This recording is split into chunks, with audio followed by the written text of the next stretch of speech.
time. Is it time to break up the Boston Celtics? And if you hear these guys off air, I tell these guys, you know what? You're giving the good stuff off the air. You got nothing left when the cameras come out. They're talking, they're jabbering away. Now we're out there.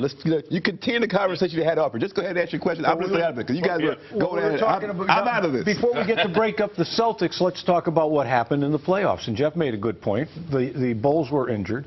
But I think the big thing to me that happened with the Heat, and everybody was waiting for LeBron James to come alive, but to me the big thing that happened in that series was the Celtics' bread and butter is defense. And playing defense is a lot harder than playing offense. And the first thing that goes playing defense, the wear and tear, is on the legs. It's harder when you're old. You're trying to say nicely. When you're old, it's harder. The key to this whole thing right now, breaking up completely, is Kevin Garnett's legs. Okay. The best thing that happened to him was that lockout, because he kind of got off his feet for a while because he didn't think there was going to be a season, because he's a workout fanatic. So he just came in regular shape instead of crazy, unbelievable shape.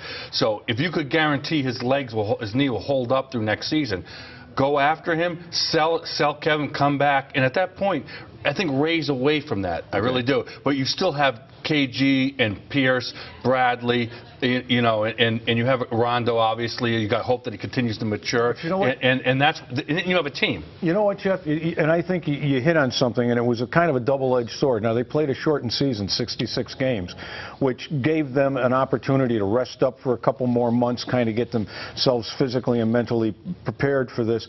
But in the short season, what they also had to deal with that you normally don't have to deal with, a couple times they had to play 3 games in 3 nights, and there were a lot more back-to-back games to compress that season than there are in the past. And I was a little surprised that the Celtics came through that as well as they did through that aspect of the season. How about this, guys? Something controversial, something radical. Take your best player, take your youngest legs, Rondo, and trade him, replenish your team, trade your best asset. Why not? Your thoughts. Trade Rondo, build the team that way. I got to be honest, I'm not around them, you know, enough to really put the finger on the pulse and say this is the way Rajon Rondo is. His personality worries me.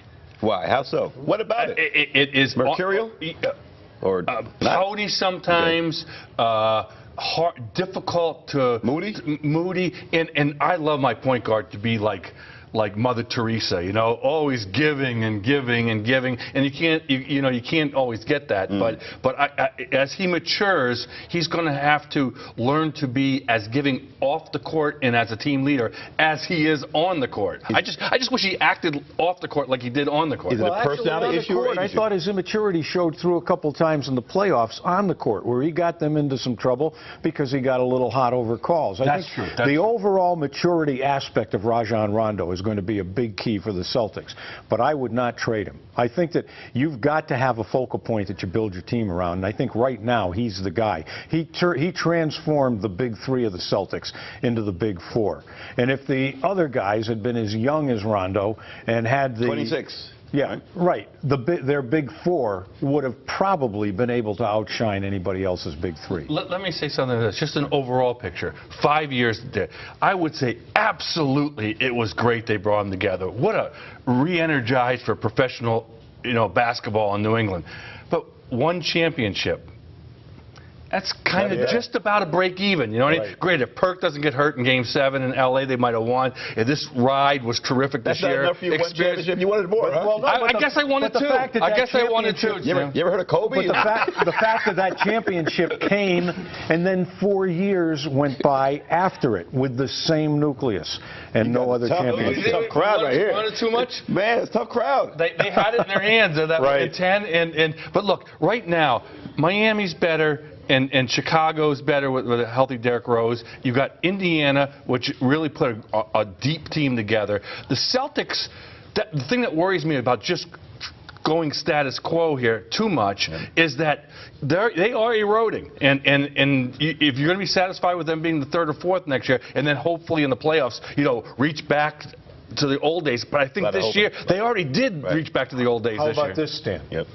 If you're going to trade somebody, Paul Pierce. Ooh, the captain. The captain. You gonna go there? You own him. You've got him under contract for another 2 years. Celtics. You got him under contract for another 2 years. He still has, I think, a lot of market value. You're going to have to rebuild your front line. You're going to have an opportunity to do it this year through the draft because, like I say, I don't see a lot of centers out there. Zeller is going to go very high. Myers is going to go very high. But there are a lot of really good power forwards out there. 30 seconds. Quick thoughts. Ray Allen, staying or leaving? Leaving. Leaving. Okay. Rondo, staying or leaving? Staying. Absolutely staying. Garnett. That, Stan, is the how many $1 million question. Well, I'll tell you what. I think it's in his heart. I think it's up to Kevin Garnett, and I don't know what he's thinking. I'll say what I said when we were off camera, and you want me to say that? Yeah. Okay. I think that Danny Ainge puts a premium on keeping Kevin Garnett. And the captain, Pierce, staying or going? I think. I go staying. I think. Final analysis, he stays. They do have him under contract. I hear a lot of for 2 status more quo years. guys. You got to keep Well, it. hey, look, if Garnett goes, I would send Pierce out too. Then I would wipe the. Go back to that chapter of McHale, Parrish, and who's the other guy? And Bird, the other guy, right? They waited too long. You sound like Cornbread Maxwell now. You know, the other guy. But you know what? But they waited too long. But they all got just as old at the same time.